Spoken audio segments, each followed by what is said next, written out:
시간은 섭리, 여호와 일에 대해서 말씀을 드리겠습니다. 얼마 전 작고한 엘리자벳 엘리어트는 그녀의 책 Keep a Quiet Heart, 그러니 조용히 또는 침묵을 지켜라, 이 책에서 브렌다라는 여성의 경험을 기술하고 있습니다. 브렌다는 한 젊은 여성이 있었는데, 브렌다는 암벽 등반을 좋아했지만 고소공포증 환자였습니다. 이 둘은 정말 어울리지 않지만 너무나 간절했기 때문에 열심히 연습을 했죠. 그리고 이제 클럽 회원들과 함께 아주 깎아지른 절벽을 오르는, 대단히 긴장되고 하지만 꿈에 그리던 절벽을 올라가는 암벽 등반을 시작하게 되었습니다. 사람들은 밑에서 브렌다에게 말합니다. 괜찮아 브렌다, 너는 할 수 있어. 밑에 보지 말고 위만 보고 올라가, 위만 보고 올라가. 브렌다는 스스로 자기에게 체면을 겁니다. 그래, 나는 할 수 있어. 위만 보고 올라갈 거야. 지상에서부터 한 발짝을 위로 올리고 두 걸음을 한 발 올리고 계속 올라갑니다. 나도 할 수 있는 거구나. 내가 TV에서 봤거나 다른 사람을 봤는 나도 이렇게 가능하구나. 브렌다가 감동과 감격에 열심히 올라갑니다. 여러분, 그런데 암벽 등반이라고 하는 것이 상당한 에너지가 필요하지요. 중간쯤 올라가다가 브렌다가 그만 지쳤습니다. 그래서 절벽에 매미처럼 바위를 잡고 잠깐 쉬고 있습니다. 근데 저 위에서 먼저 올라간 어떤 사람이 밧줄을 정리하다가 밧줄을 흔들었는데 그만 브렌다의 한쪽 눈을 밧줄이 치고 만 것입니다. 순간 브렌다의 눈에 있는 컨택트 렌즈가 빠져버렸지요. 브렌다가 순간 깜짝 놀라서 밧줄을 잡아서 사고는 면했지만 한쪽은 보이고 한쪽은 보이지 않습니다. 시야가 흐려지고 어디를 잡고 매달리고 올라가야 할지 막막합니다. 하지만 여러분, 브렌다가 열심히 다시 응원에 힘입어서 정상에 올라갔습니다. 순식간에 생긴 무서운 일이었지만 정상에 올라가고 난 이후에 브렌다가 안정을 취합니다. 문제는 그 다음부터였습니다. 혹 여분의 컨택트 렌즈가 있는가 가방을 살펴봤는데 글쎄, 가방을 아무리 뒤져봐도 그 렌즈가 보이지 않습니다. 당황스럽죠. 한쪽 눈은 보이고 나머지는 보이지 않고, 물론 뒤에 오솔길을 따라 내려갈 수는 있겠지만 여간 불편한 게 아닙니다. 브렌다가 정상에 철썩 앉아서 하나님 앞에 기도합니다. 왜냐하면 브렌다의 마음속에 어느 성경 구절이 하나 떠올랐기 때문입니다. 그 성경 말씀은 역대하 16장 9절 말씀이었는데, 하나님의 눈은 온 땅을 두루 감찰하시니 전심으로 자기에게 향하는 자를 위하여 은혜를 베푸시나니. 하나님의 눈이 온 땅을 감찰할 수 있다면, 하나님의 두 눈이 온 세상을 자세히 살핀다는 말씀인데요. 하나님의 눈이 세상의 모든 것을 자세히 살핀다면 지금 내가 잃어버린 렌즈가 어디 있는지 그분은 아시지 않는가?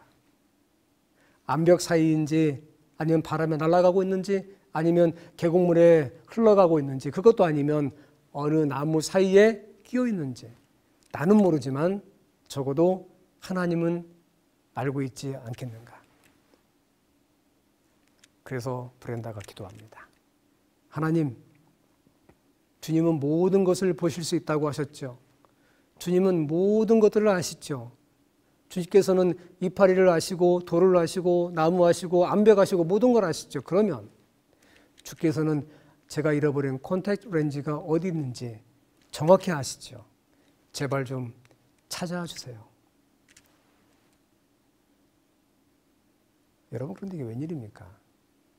저 밑에서 올라오던 다른 그룹의 암벽 등반가가 갑자기 이렇게 말합니다. 어이, 여기 말이야, 혹시 컨택트 렌즈 잃어버린 사람 없어요? 여러분, 그 사람은 그 엄청나게 가파른 절벽에서 어디에 떨어졌는지 어디로 날아갔는지 모르는 컨택트 렌즈를 어떻게 찾았을까요?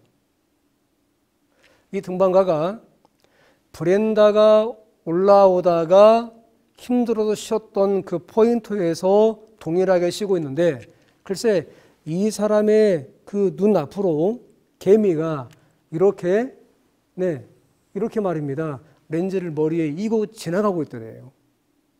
이야기는 여기서 끝나지 않습니다. 브렌다가 받은 이 감동을 가지고 브렌다는 집에 돌아갑니다. 집에 돌아가서 자기 아버지에게 오늘 있었던 하나님의 놀라운 역사에서 말하지요. 그런데 브렌다의 아버지의 직업이 만화가였어요.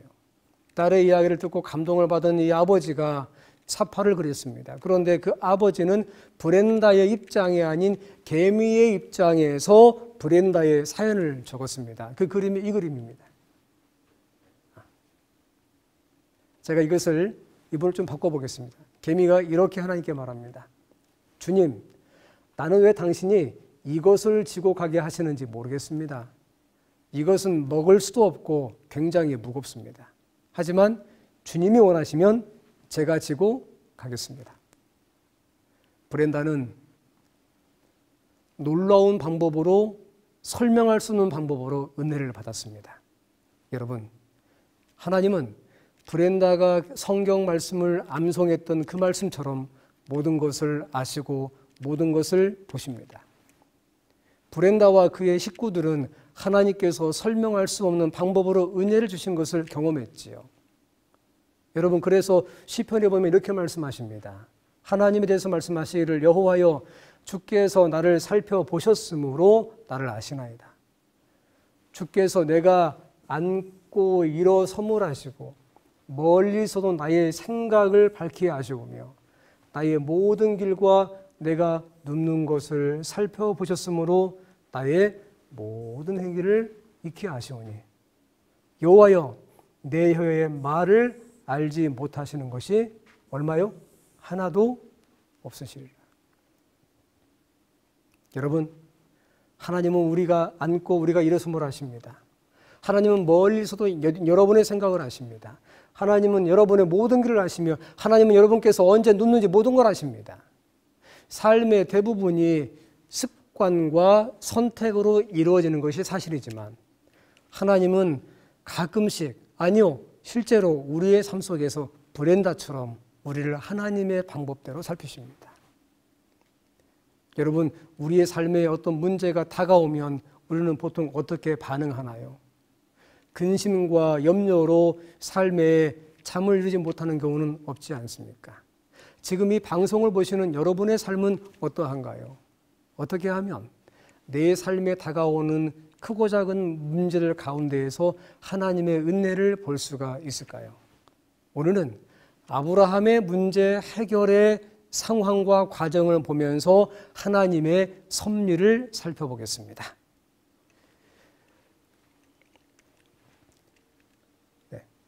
창세기 22장에 보면 하나님은 아브라함을 위해서 특별한 시험을 하나 준비하십니다. 그 일 후에 하나님이 아브라함을 시험하시려고 그를 부르시되 아브라함아 아시니 그가 이르되 내가 여기 있나이다.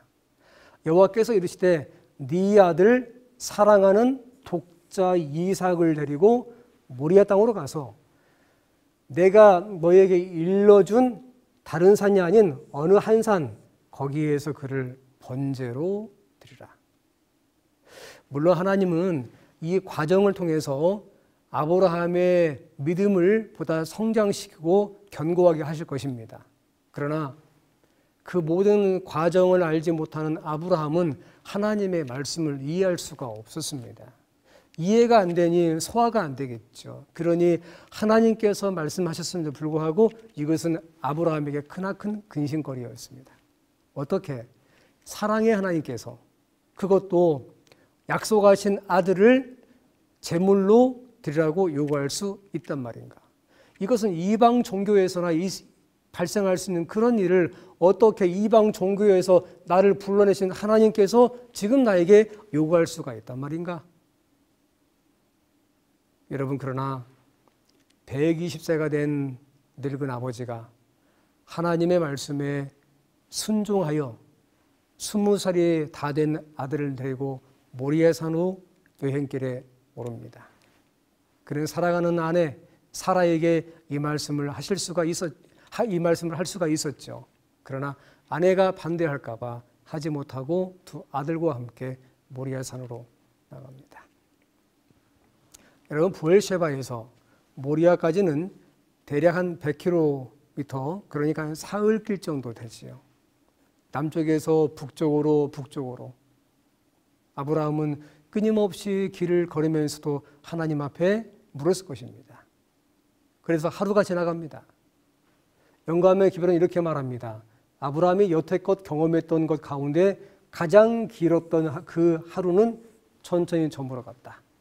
그는 그의 아들과 하인들이 자고 있는 동안에 그는 기도로 밤을 지새우고,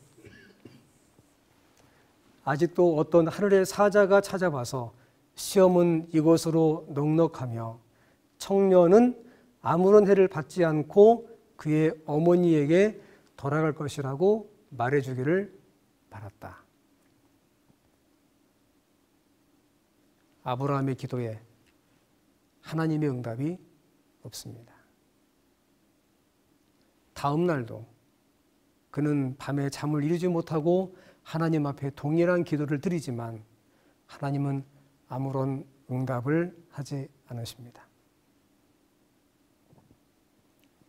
그렇게 사흘이 지나고 아브라함은 이삭과 함께 모리아 산에 도착을 했습니다. 이제 산을 올라갑니다. 여러분, 그런데 저 산 밑에 사환을 놔두고 아비오와 아들이 장작을 등에 아들에게 지우고 모리아 산을 올라가지요.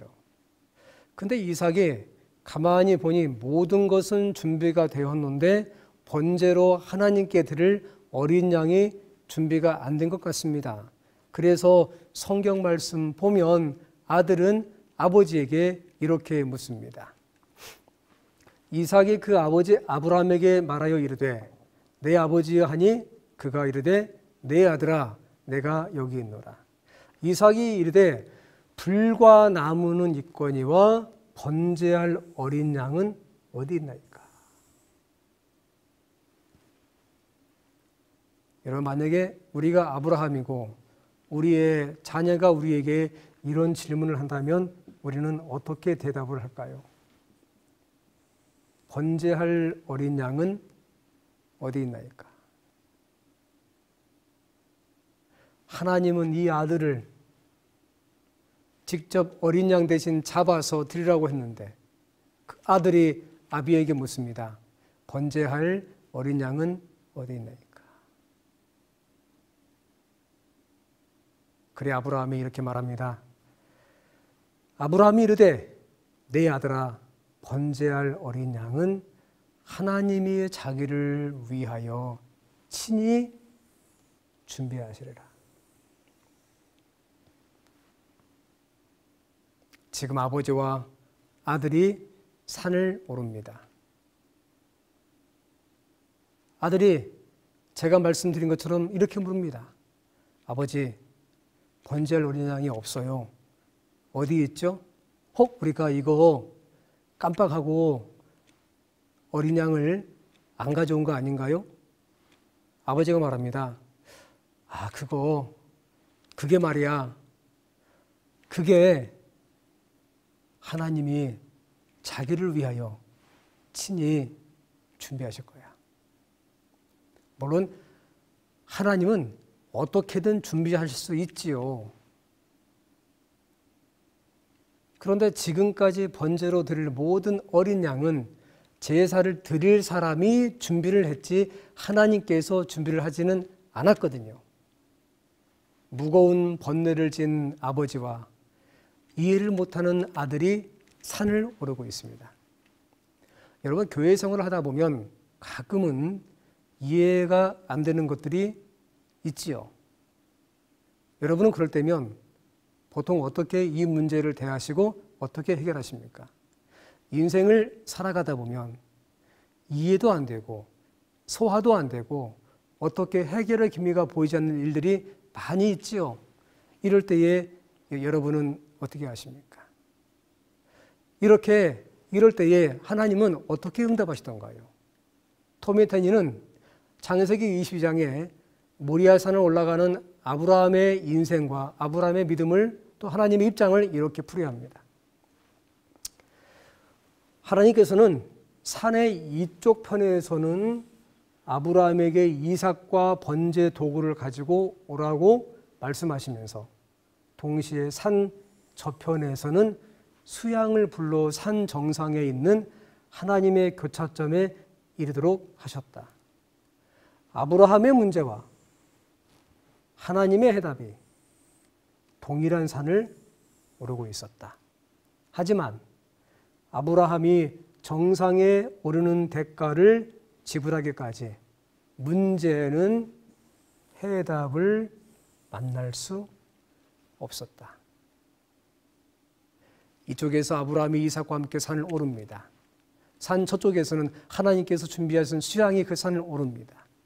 아브라함의 문제와 하나님의 해답이 동일하게 산을 오릅니다. 사람은 알 수 없지만 오직 하나님께서는 산의 양쪽을 다 보시지요.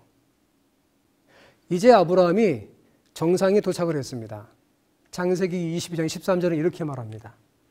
아브라함이 정상에 올라가서 눈을 들어본 즉 한 순양이 뒤에 있는데 뿔이 수풀에 걸렸는지라. 아브라함이 가서 그 순양을 가져다가 아들을 대신하여 번제로 드렸더라. 여러분, 저는 이제 여러분과 함께 아브라함의 문제를 순양의 관점에서 다시 한번 정리하려고 합니다. 아브라함이 정상에 올랐을 때에 순양은 풀에 걸려 있었지요. 먼저 그 순양은 어디에서 왔으며 왜 하필이면 그날 그는 그 산을 혼자 올라갔을까요? 여러분, 수풀에 걸린 양은 창세 이후에 이곳 말고는 없는데 말입니다. 황무지에서 자라서 거기에서 살아가는 순양이 어떻게 하필이면 그날 그 수풀에 걸렸냐 이겁니다. 하나님께서 수풀에 걸리게 하지 아니하시면 결코 걸릴 수가 없기 때문입니다. 자, 잠깐 칠판을 보겠습니다. 지금 보시는 이 지역은 브엘세바입니다. 그리고 하나님은 사흘길 떨어져 있는 모리아산에서 사랑하는 독자 이삭을 번제로 드리라고 말씀을 하십니다. 아브라함은 브엘세바에서 모리아산까지 3일길입니다.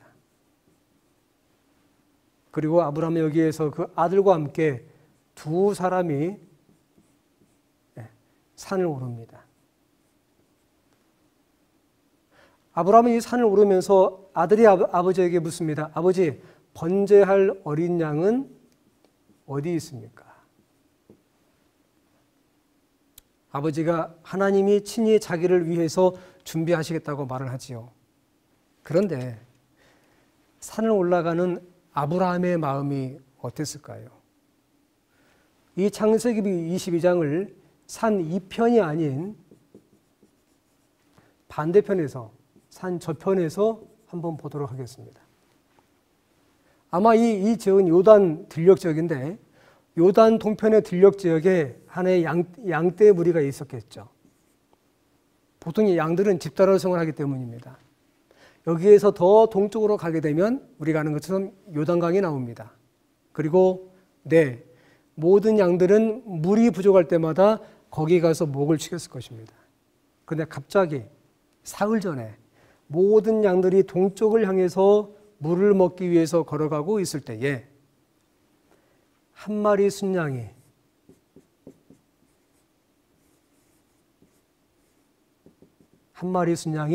무리를 이탈해서 반대쪽으로 갑니다. 사흘길을 걸어서 모리아산 밑까지 도착을 합니다. 그리고 이 순양이 산을 오르기 시작합니다. 하나님께서 아브라함을 불러서 모리아산 정상까지, 즉 하나님의 교차점까지 아브라함에게 가라고 말씀하셨고, 아브라함이 이 말씀에 순종해서 올라갈 때에 양도 올라갑니다. 아브라함이 올라가다가 멈추면 양도 멈추겠죠. 그런데 아브라함이 올라가면서 하나님께 물었을 것입니다. 하나님, 어디까지 올라가야 하나요? 반드시 이 산의 정상까지 올라가야 해. 거기가 어디죠? 산 정상. 여기 올라가면 여기에 무엇이 나요? 거기가 어디예요? 아, 그건 말이야. 네가 가지고 있는 너의 인생의 문제의 마지막, 너의 인생의 문제의 끝이란다. 아브라함이 산 올라갑니다. 순양도 올라갑니다. 아브라함이 중간에 쉽니다. 멈춥니다. 그러면 순양도 멈춥니다. 아브라함이 올라가면 순양이 올라가고 아브라함이 멈추면 순양도 멈춥니다. 문제는 이 편에서 저 편에 어떤 하나님의 해결책도 볼 수 없다는 것입니다. 우리의 눈에 보이지 않지만 하나님의 해답은 산을 오르고 있었습니다. 그리고 아브라함이 산에 오르기 얼마 전에 이 순양은 산에 올라가서 산의 정상의 어느 한쪽에 수풀에 자기의 뿔이 걸렸다고 했는데 여러분 실제로 순양이 수풀에 걸린 적은 없지요. 그가 거기에 걸어가서 이 수풀에 자기의 이 뿔을 이렇게 어떻게 감았는지 그건 잘 모르겠습니다. 여하튼 성경은 그 순양이 수풀에 걸렸다고 말씀하고 있습니다. 그리고 아브라함은 비로소 그 산 정상에 올라가서 하나님의 교차점에 이를 때에 하나님께서 친히 준비하신 하나님의 해답을 발견할 수가 있었습니다. 성경은 그래서 이렇게 말씀하십니다. 아브라함이 그 땅 이름을 여호와 이레라 했으므로 오늘까지 사람들이 이르기를 여호와의 산에서 준비되리라. 여호와 이레, 하나님의 산에서 준비되리라. 이것을 라틴어로 데오스 프로비테트, 이것을 영어로 프로비던스, 프로바이드, 공급하다 이런 뜻과 비슷하죠. 하나님의 산에서 준비되겠다. 이것을 우리가 한국말로 이렇게 번역합니다. 하나님의 섭리. 하나님의 섭리는 이 단어에서 유래가 되었죠. 하나님은 모리아 산에서 순양을 준비하시고 아브람과 만남을 준비를 하셨습니다. 하나님은 여리고 골목에 뽕나무를 준비하시고 키가 작은 삭개와의 만남을 준비하셨습니다. 그리고 하나님은 사람들이 모리아 산을 골고다라고 불렀던 그 언덕에서 하나님의 어린 양인 예수님이 달리실 십자가도 준비하셨습니다. 하나님은 십자가 위에서 우리의 죄를 단번에 다루셨지요. 그리고 만일 우리가 우리 죄를 자백하면 그는 미쁘시고 의로우사 우리 죄를 사하시며 모든 불의에서 우리를 깨끗게 하실 것이요 라고 말씀을 하십니다. 여러분, 하나님은 우리를 위해서 하나님의 섭리를 준비하시는 분입니다. 그래서 여러분, 앙헬 로드리게스는 이렇게 말합니다. 조심스럽게 우리에게 닥친 일을 살펴보면 요 닥친 일은 모든 일들입니다. 큰 문제, 작은 문제, 인생의 문제, 우리와 함께 하신 하나님을 감지할 수 있다. 하나님의 섭리를 우리가 감지하고 볼 수 있다. 오늘 또 숨막히게 다가오는 삶의 문제 저편에 하나님이 예비하신 순양들이 즐비합니다. 다만 우리가 볼 수 없을 뿐입니다. 여호와 이레, 하나님의 섭리는 믿음으로 내 문제를 하나님의 교차점 그 정상까지 가져갔을 때 비로소 볼 수 있습니다. 가끔 어떤 경우에 산의 중턱에서 내려온 경우가 있지는 않았습니까? 그래서 하나님의 섭리를 보지 못하고 왜 하나님은 우리의 기도에 응답을 하지 아니하시는가 하고 하나님께 물은 적은 없습니까? 여러분, 주님은 산 정상, 하나님이 준비하신 하나님의 섭리 여호와 이레, 그곳까지 우리가 갈 수 있는 우리의 마지막 포인트까지 올라가라고 말씀을 하십니다. 그래서 엘렌 화이트도 동일한 연장선 문제에서 홍해 앞까지 간 백성을 향해서 이렇게 말합니다. 가끔은 그리스도인의 생애는 위험에 둘러싸이고 의무를 수행하기 어려운 것처럼 보인다. 앞에는 절박한 파멸이 있고 뒤에는 석방이나 죽음이 있는 것처럼 생각된다. 하나님의 음성은 앞으로 나아가라고 분명히 말씀하신다. 우리는 비록 우리의 눈으로 어둠을 꿰뚫어 볼 수 없고 산의 저편입니다. 우리의 발이 찬 물결을 느낄지라도 이 명령을 수행해야 한다. 우리의 전진을 가로막는 장애물은 망설이고 의심하는 사람의 앞에는 결단코 사라지지 않을 것이다. 친애하는 성도 여러분, 우리의 삶 가운데 수많은 순양들, 하나님이 준비하신 해답들이 있습니다. 그러나 나아가지 않으면 바다가 갈라지지 않는 것처럼, 올라가지 않으면 하나님의 순양을 볼 수 없는 것처럼, 오늘 우리는 비록 작다 할지라도 하나님이 우리에게 은혜 따라 주신 믿음의 분량대로 올라가고 올라가며 전진하고 전진해야만 하겠습니다. 그래서 우리 삶 가운데 다가오는 모든 문제 가운데에서 하나님이 준비하신 하나님의 순양을 보며 하나님의 해답을 봐야만 되겠습니다. 그리스도인, 예수님을 따르는 사람들, 이들은 하나님의 섭리를 경험해 가면서 살아가는 사람들입니다. 여러분의 일상에서 그것을 경험하시고 하나님 앞에 감사와 찬송을 드리시는 그런 삶을 사시기를 바라면서 오늘 말씀을 줄이겠습니다. 감사합니다.